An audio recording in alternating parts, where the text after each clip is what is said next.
Yeah, I'm super sorry. It's We've okay. had now we do. Yay! It's a vital, important part of our jobs for a clinic with 9 women. Well, yes, I would say it's a vital a part of everybody's job and home. Well, But yeah, that's right. you look nice. This is a cool top. Thanks. It's like pretty and white. Like it's Spot. just so pristine and pure. It's quite nice. It's not though. Well, you can't tell because That's right. Telehealth has some benefits. I was gonna say I hardly ever buy white stuff, and then I realized I'm wearing a white dress, and you look at this, you can see, It's in a right? dress. Yeah. So it's Oh, yeah. like goes down, but like in real life, like if you were talking to me in person, it's got all these like marks that I have tried everything to get off, but they're like faded enough that I refuse to throw the dress out. So Yes. I actually had a growing up moment because I wanted to wear it and I was like, fuck, it needs to be ironed, and I hate ironing, right? And I'm that person who folds my clothes from the line directly to put them away. Like, I cannot stand having like piles of washing in my house. It's just not something I do ever. Yeah. But ironing, on the other hand, no, don't like it.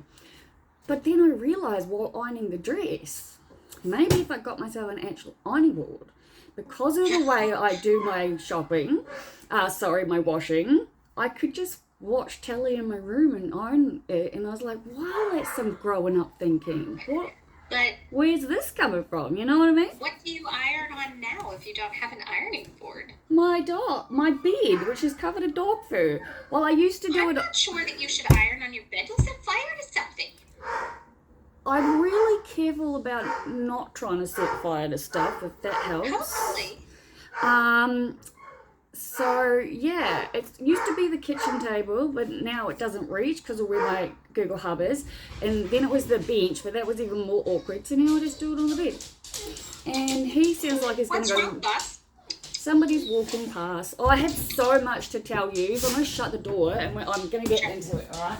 Go and annoy somebody else. I love you. Hi, boss. Bye, boss. Bye. If he was going to shut up, it's not even shut properly, so we might break in. So, oh my god, I have been through. I feel like I'm living in a movie. Uh-oh.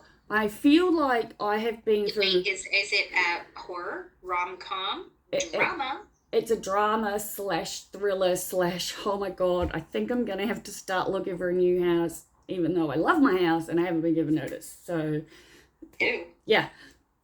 When I say that, and I was talking to Graham about it, he's my uni friend who came to Randy's funeral and that with me. And I was like, look, I'm not rushing out of my home, but I'm definitely I'm actually going to do what I said I was going to do and start putting shit into process, because yesterday I went through something that I've only ever seen on a movie, right? It was, I'm really rattled, just so you know, which I think in all fairness I'm allowed to be. So Okay. even before yesterday, I'm going to just give you a rundown of what's happened so far, okay? So I haven't spoken to you since the I think I spoke to you right before the funeral. Right before the funeral. Yeah. Wow. Okay. I was not even a little bit expecting an open cask. And it was. Oh. Yeah, it threw me for a sixer, right? I was like, oh my god, like, and obviously I had Graham with me, and Graham. You don't have to go up though. I knew there was no way I was able to not go up. I just had to really. We were really early because sort of Randy's dad has sort of taken it and me kind of like under his wing, and he's sort of like trying to keep making sure I'm okay. So he messages with me all the time, and we're organising for a catch up so we can, share stories about Randy, and he's going to give me like heaps of pictures and stuff. But in the meantime, he's just randomly, hey, how are you? Are you okay? I really hope you've gotten out to enjoy the sun. Yesterday he messaged me saying, if you need anything, you're welcome to call me.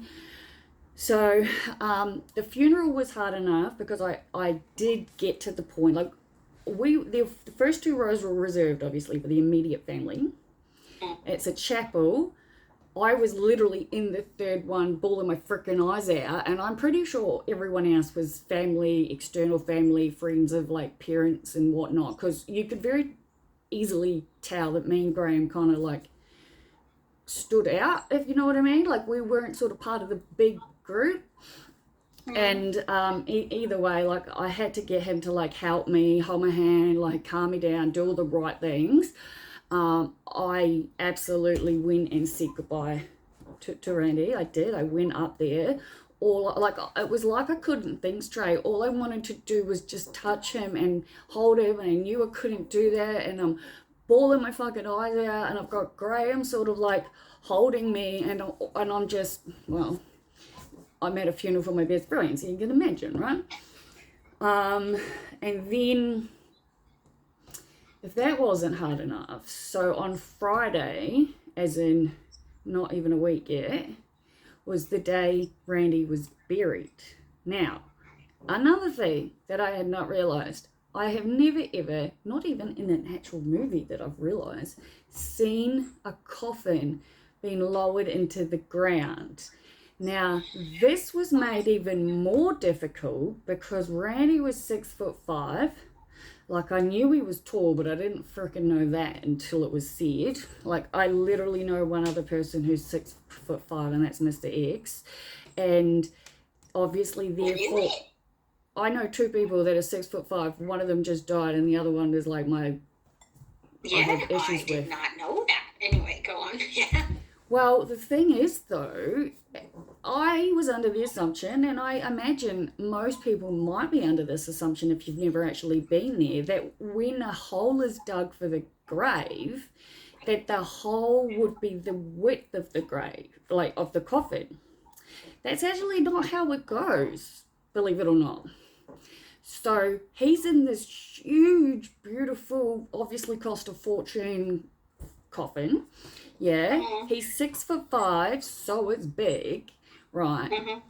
Now, me and Graham didn't know how many people were going to be there, but I had said to Ned, and ironically enough, the very last time I saw Randy in person, I remember saying to you, I ended up meeting like the whole family. I met, obviously I already knew his mother by this point, but I met his dad, I met his uncle, I met family members, and in that meeting at his house, Sue, the mum, was just so excited about my daily videos and how often I do them that she ended up getting and creating fake names for the dad and the uncle, and without me I didn't even think about it, because at that point I'm like, I have no idea if I'm ever going to meet these people, but okay. So anyway, I was advised to call the father, Ned, so that's Randy's dad.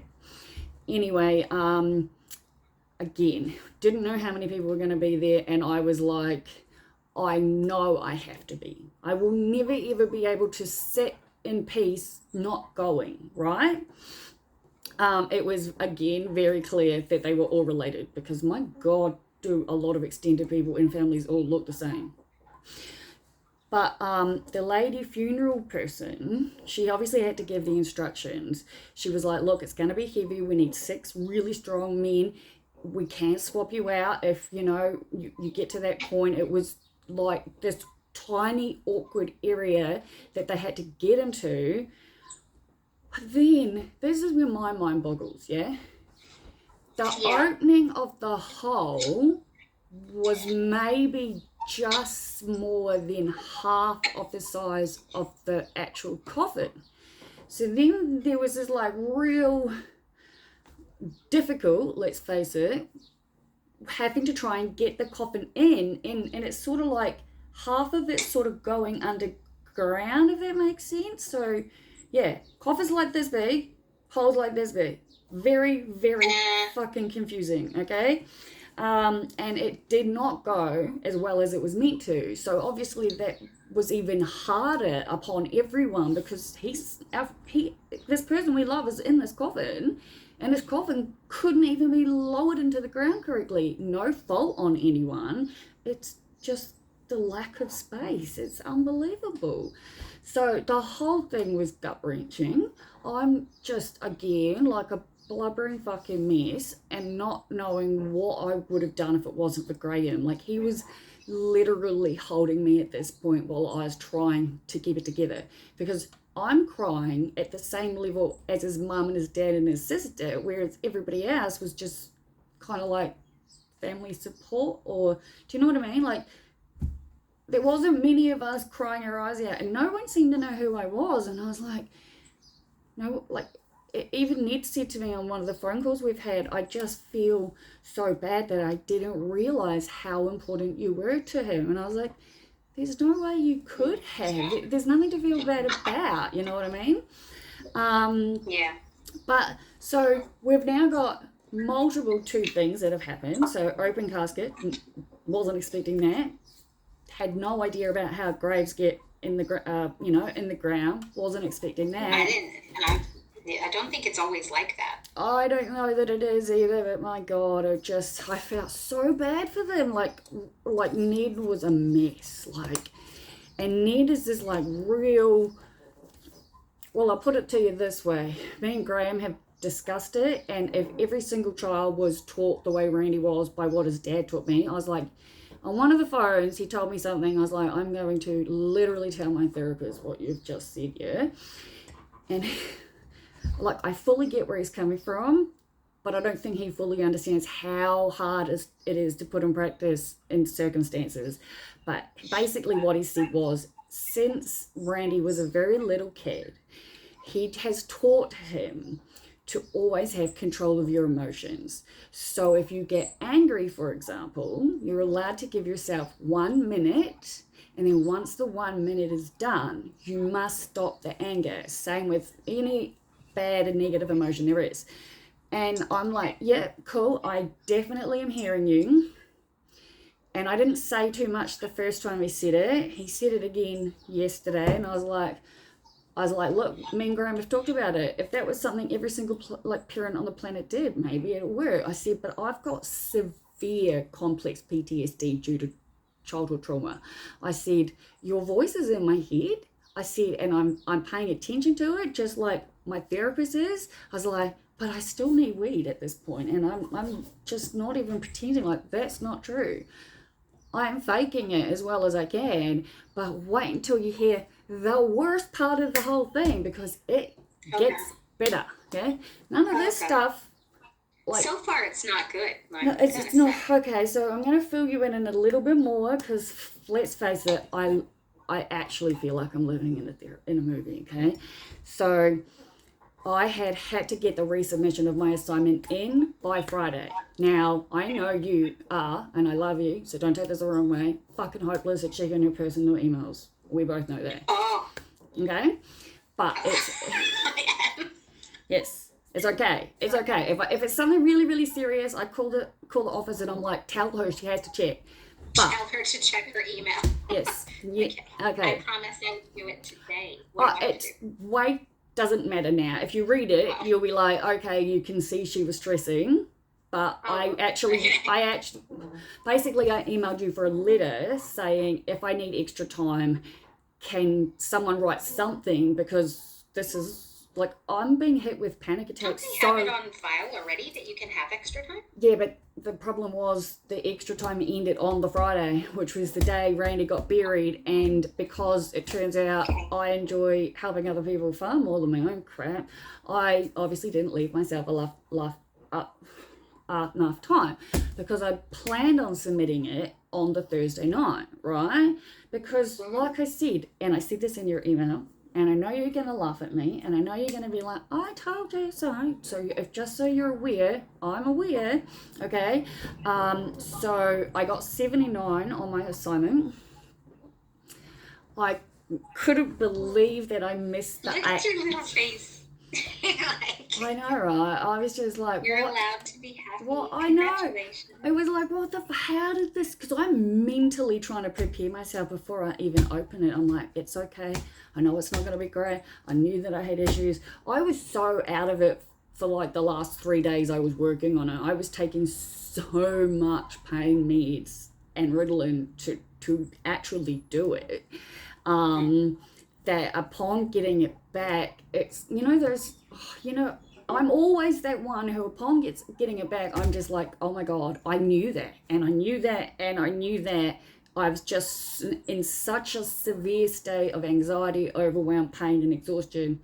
I just didn't do it. You know what I mean? So in that sense, if I had have been not quite out of my fucking mind, I actually believe I would have got the full HD easily. Because if you look at the rubric Q results, and I think I've told you before, I tend to avoid the rubric. I forgot it even existed for like... The rubric is how you get scored, so I would suggest for like reading them in 4 the future. or 5 years of uni, I didn't fully realise that. So the amount... Literally, you read the markers, like read the rubric, read that paragraph, and go, 7. Yeah, I'm very aware of that now, but I can promise you so many of my grades would be better if I actually did that. But live and learn. anyway, the point was, I went through the rubric, right, and I was so fucking ecstatic because the entire time I'd been saying to everyone, including you, it's my discussion fucking me up. I'm too in my head, I'm too exhausted, I spent way too long doing my introduction, let's face it, I think I wrote 8 or 9 different versions of the fucking thing, yeah? So, if you go through the rubric, I got an HD for my abstract, HD, for your intro. I'm going to read you the comments, they're right here. All right. Oh okay. My God, do you get the comments? Now I'm starting to worry about the markings that I've done. Well, yes, we get the comments from the Turnitin people, right?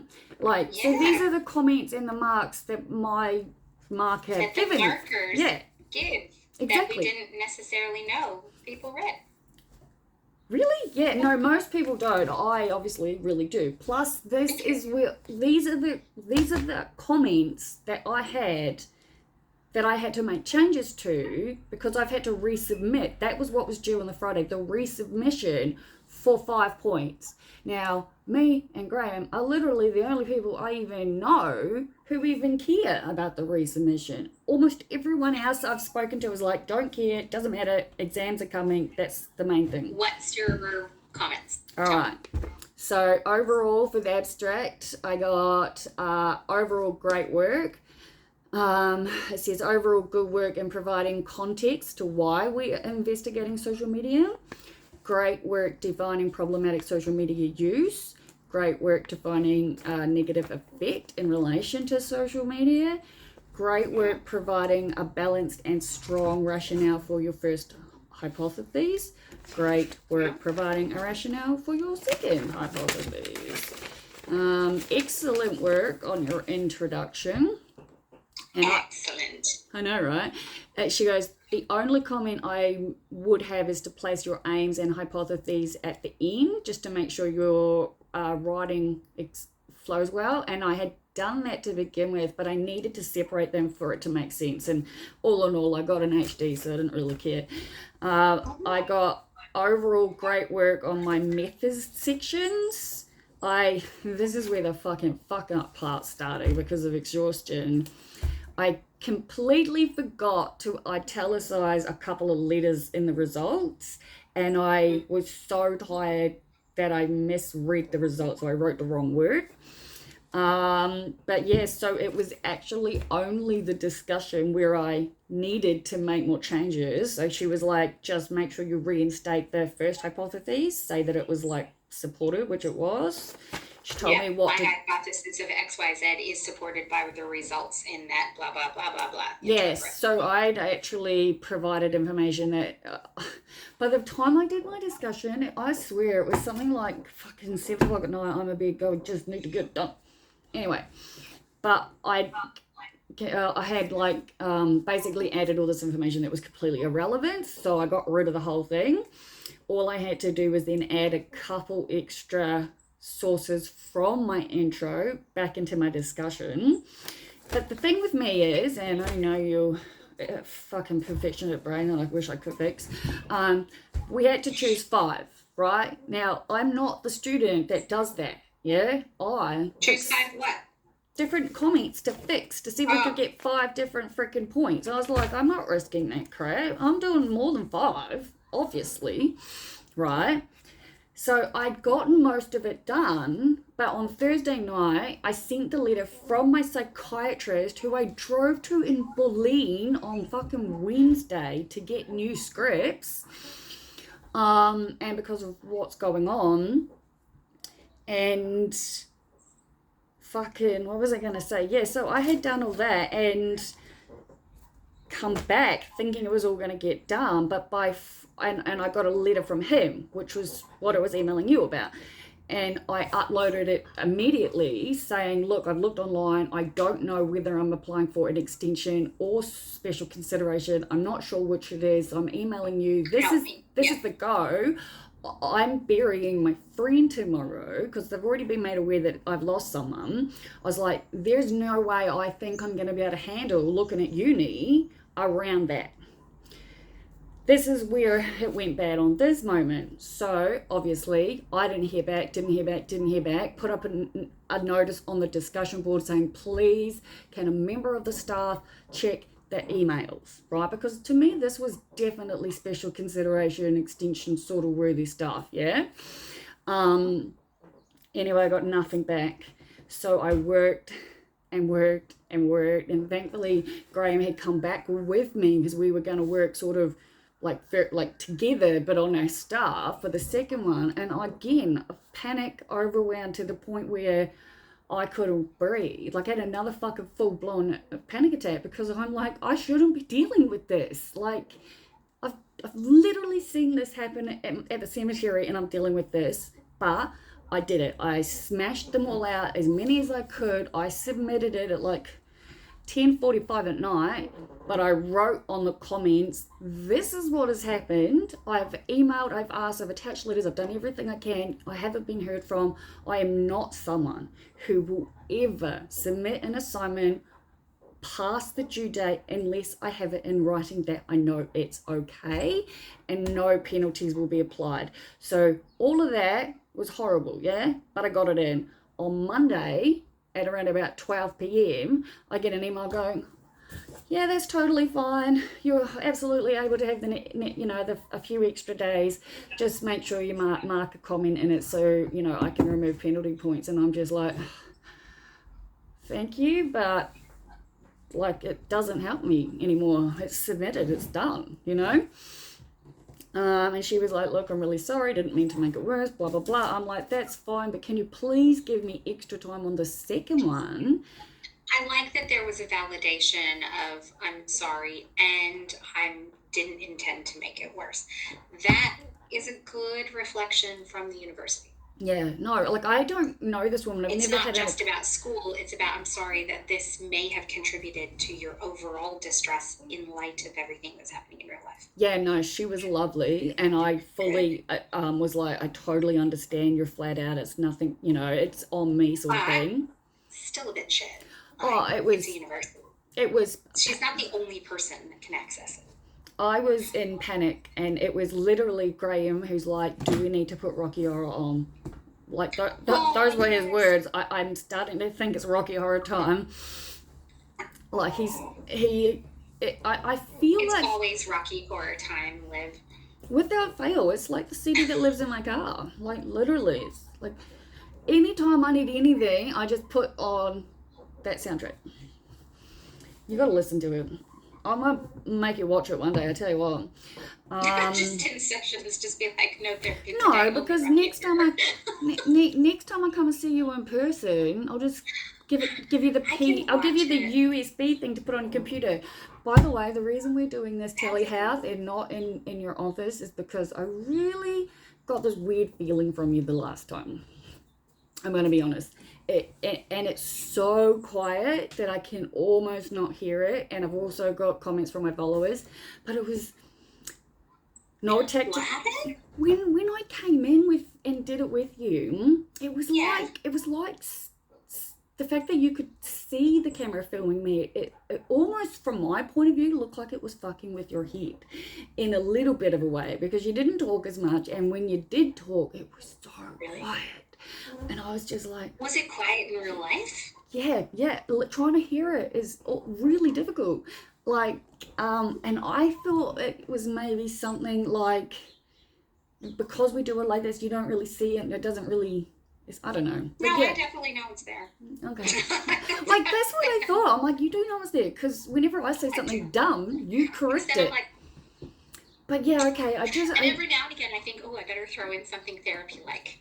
I love it. It's good. Okay, good. I'm glad we're okay, because I think it must have been just or whatever it was. Yeah, it must have been, because I definitely want to come in and see you. Was I drinking coffee?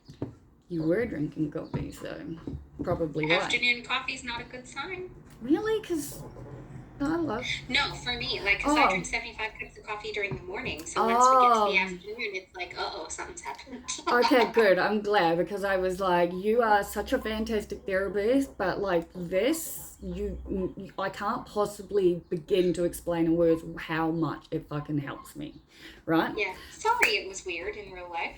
No, it wasn't. Let's try again another day. Oh, absolutely. So I don't anyway, know how I'm gonna make myself louder though. You'll be fine. I might just move the chair closer to you. Like I said, So anyway, I still haven't gotten to the biggest part yet. Oh, there's more. But wait, there's more. Let me get my water. I can hear you. Yeah, go. Okay. So, as you know, I've been borrowing the neighbour's lawnmower, yeah? Because he's got this cool lawnmower that you, like, push a handle and it takes most of the most of the effort out of it, you know? Why? What's different about it? It doesn't matter. Go on. Literally what I just said. There's the special lever. And so instead of having to exert energy to push the lawnmower, it just sort of does it for you. And I just hold on. It's awesome. Anyway. Weird. I don't cut the grass. That's not my job. I had a gardener for a very long time, as you know. So, but anyway, I'm actually enjoying it, because I've always enjoyed it when I can do it. So he was a saint, and he had said to me, he always does his at the beginning of the month, and that when he was doing his, he would quickly come and whippersnapper all the edges of my house, so that when I mow, it'll be all nice. So he did that all yesterday. And I got he is amazing, honestly. I got all of it done. I pushed myself past the point of pain, because my pain levels are like fucking here. Do you have like a yard? Oh, it's big enough to put another house in it. Oh, okay. Yeah, I've got one of those. Yeah. Like, they're putting like 2 or 3 townhouses on this fucking property or something. Like, it's big. It's a big property. Anyway, he did that. I did the lawns. Everything was good. I done it all. I was feeling like just so fucking proud of myself for achieving all of this. And I had a few weeds to pull out right sort of next to the gate fence thing. And then I planned to come in and do my schoolwork, right? Because actually my second profile is on the personality report, and let's face it, I love talking about myself. So, okay?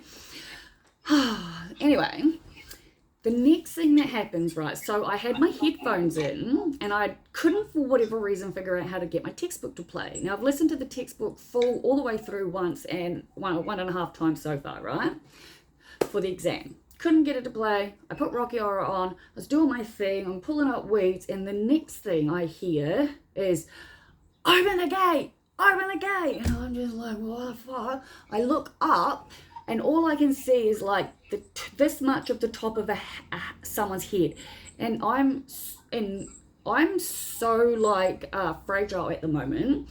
My overwhelm and anxiety just like that, yeah? And I'm like, what is happening? And again, open the gate. This is the police. Open the gate or we're kicking the gate down. And I'm just like... Okay, open the gate. I don't know what the fuck is happening. So I'm trying to like get my gardening gloves off. I'm around to the side. And at this point, I'm like, is someone trying to rob me? Is this even real? I can't see anything that says police. But then I'm in the back and I look through...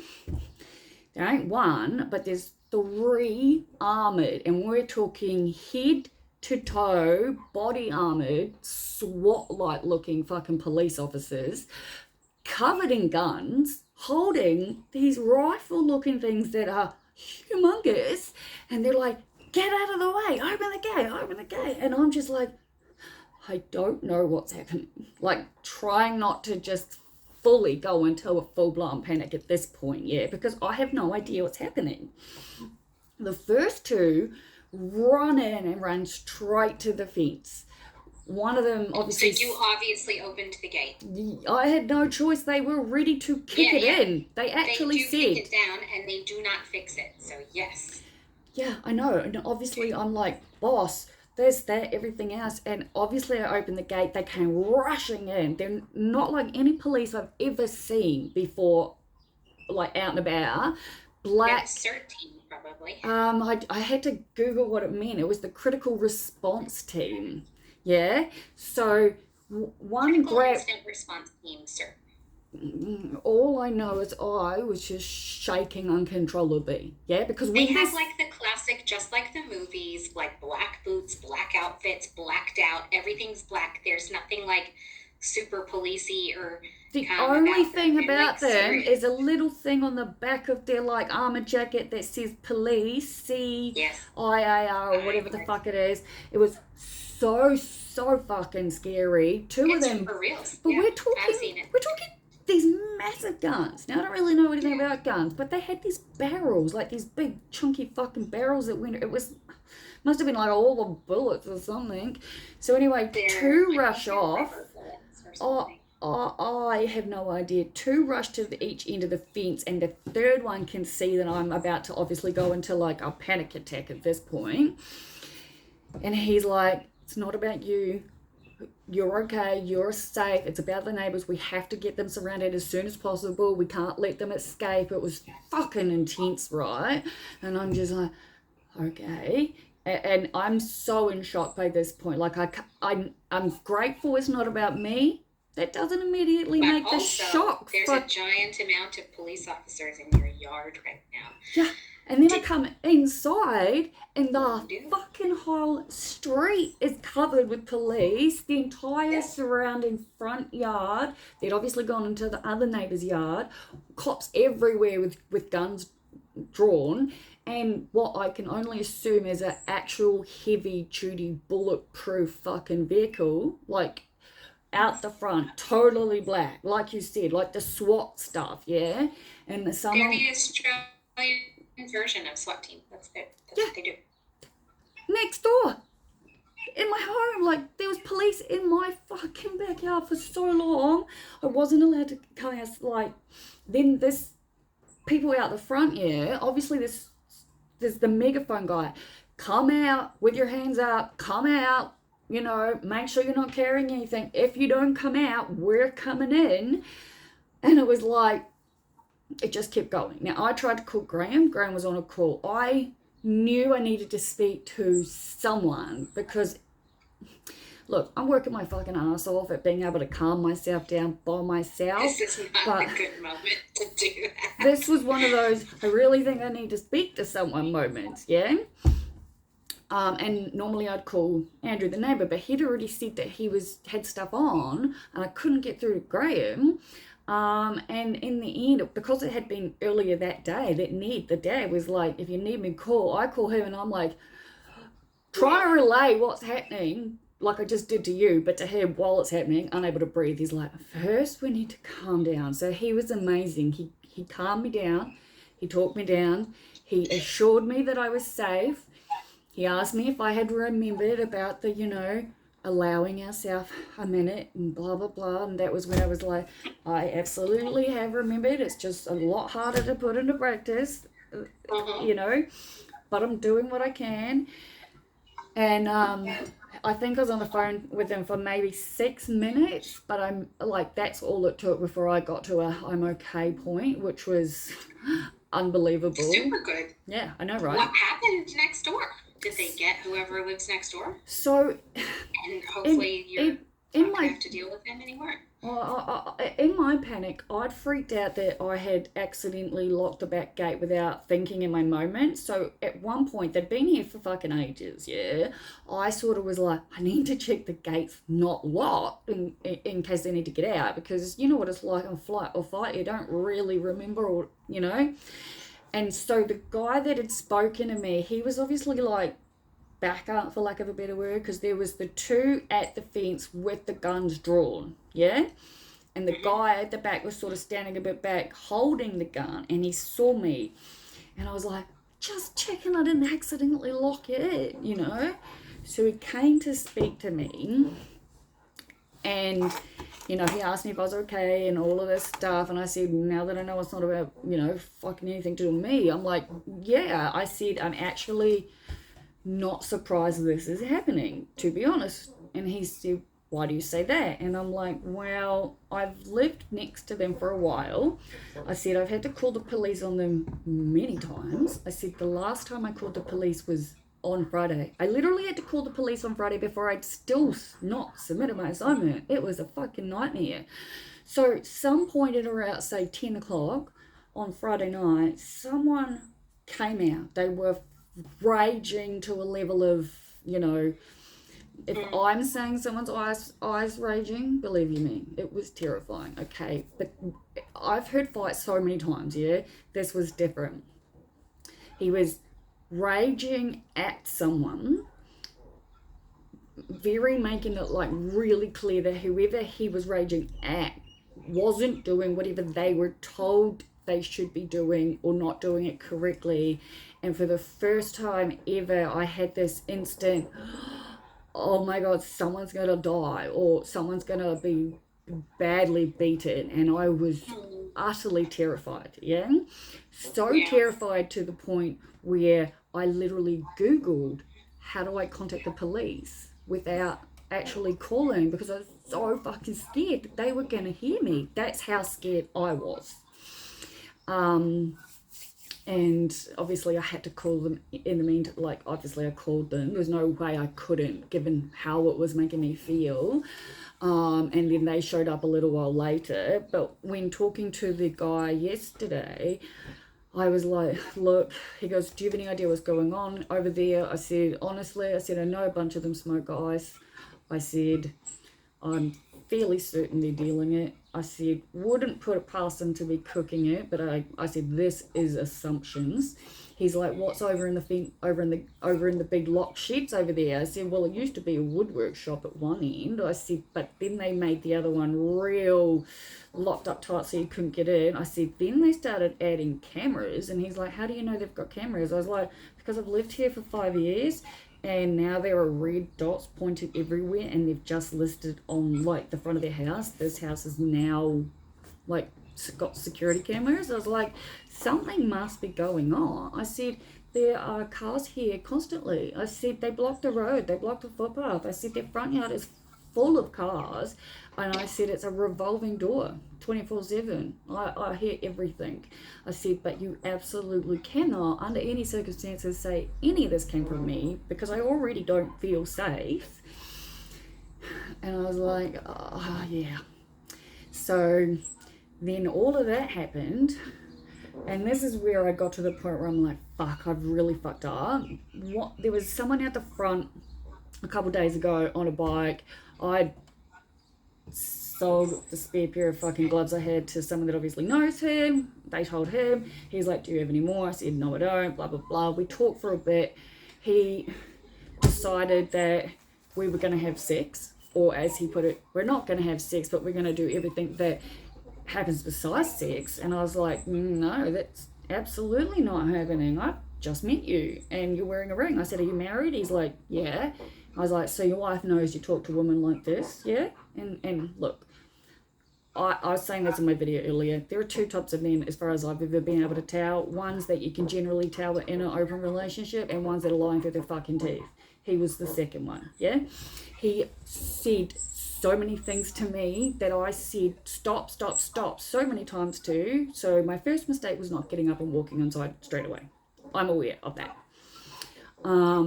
Then he was like, I gotta go away, gotta pop away, get money, but I'll be back really soon. We were talking about motorbikes, obviously. He goes, when you hear the bike, come out. I said, dude, do you actually have to be that fucking loud? Like you are so loud, and it's more than necessary. And he goes, so I know you'll hear me. I said, I always hear you. I said, you're always here, all in, like, times of the day, making a fucking racket, yeah? And he's like, cool, cool, so we meet up later. And I kept saying to him, that's not going to happen. Like, no. You know, like if you're back in, say, half an hour and I'm outside smoking a joint, I might say hi. But given how much he had disrespected me, I was like, I don't want to talk to you. Because he was convinced that I was just all of a sudden going to become this woman who he used. And I was like, I have not. I told him I'm in a very serious, committed relationship with myself. And also, no.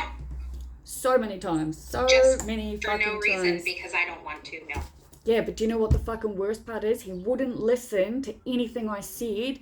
I was absolutely wrecked. Now, I am just all over the place at the moment. Exhausted, pain. Like, I feel like I need to sleep for a month.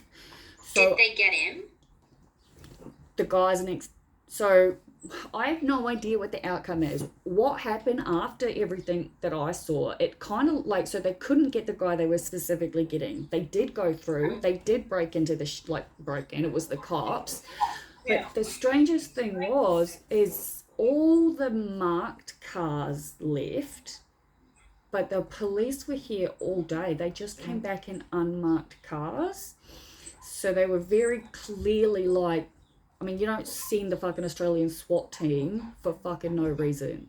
Like, no. It's horrific. And I feel like people constantly just, you know, I've spoken to many people and it's like, it wasn't about you. Why aren't you over it? Wasn't this? Why aren't you over it? Because about something that's going on next door to you, and by default, you have exposure and risk because, you know, you've been worried before about people over your fence. The police are worried about people coming over your fence. That's why they were in your yard.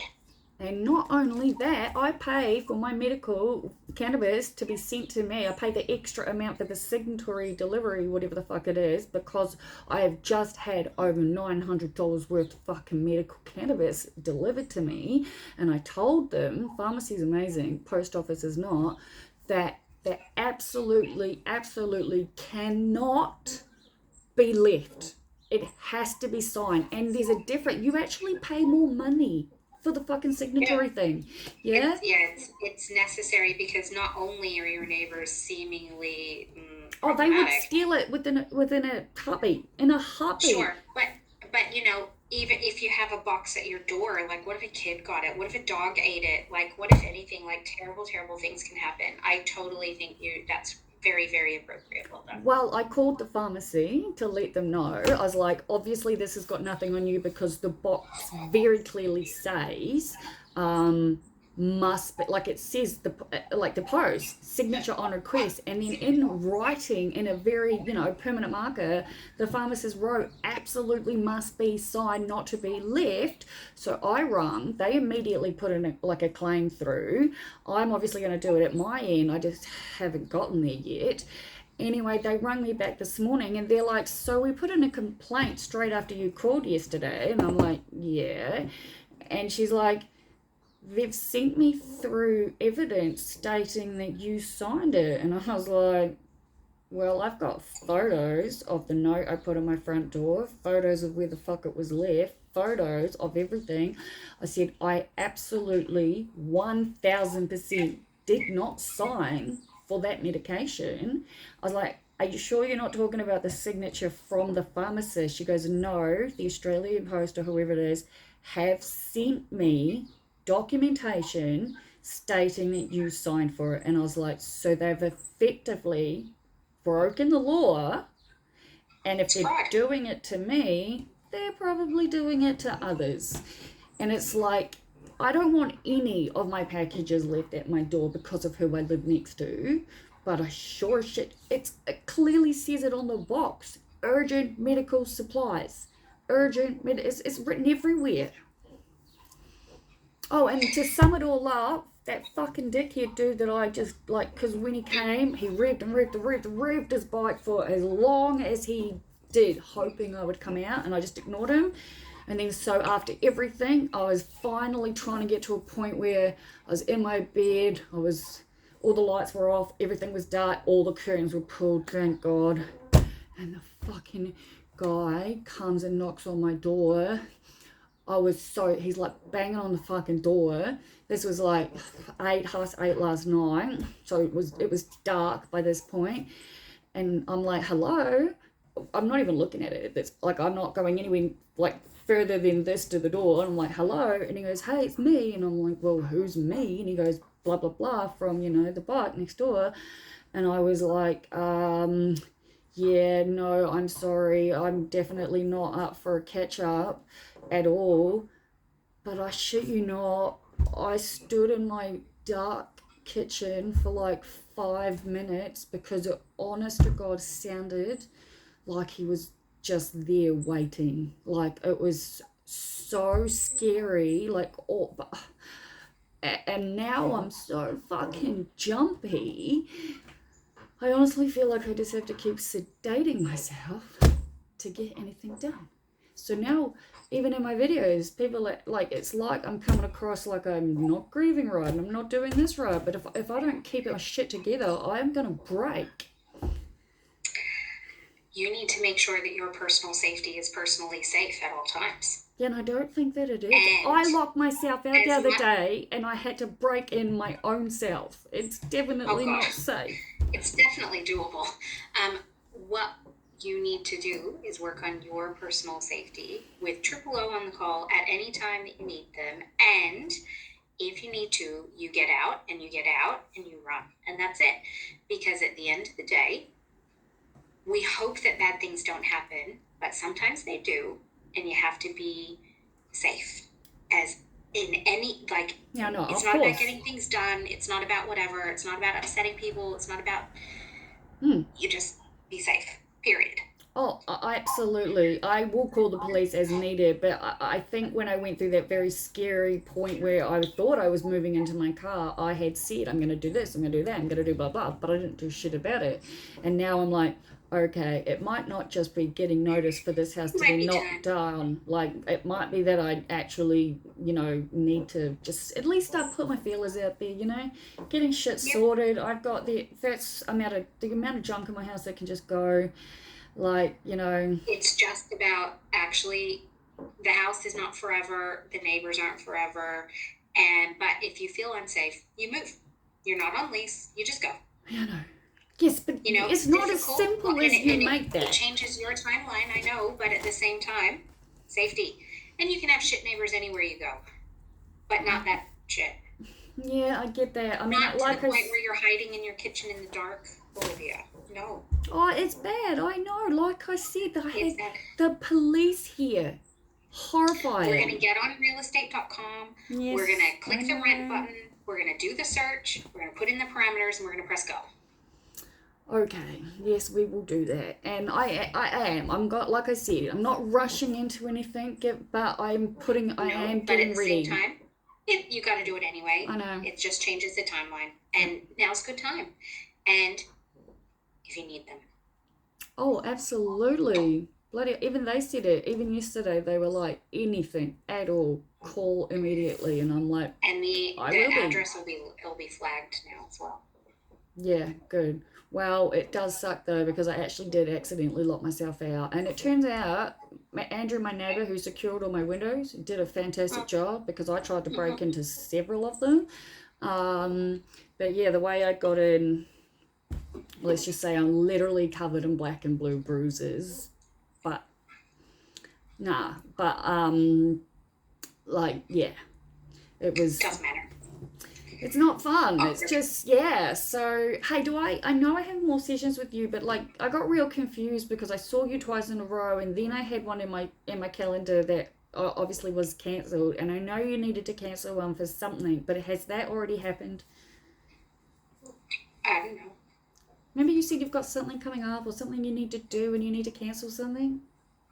Yeah, I don't know if I did anything about it yet. No, it's coming up. I haven't got a confirmed date yet. Okay. I'm seeing them again on the 20th, and then I'll find out. I'm so happy I've learned how to like pause these videos, because there is obviously a few things that my therapist likes to tell me that I can't share. But yeah, I'm gonna upload this now and try and get some work done. because it needs to be done. Talk later.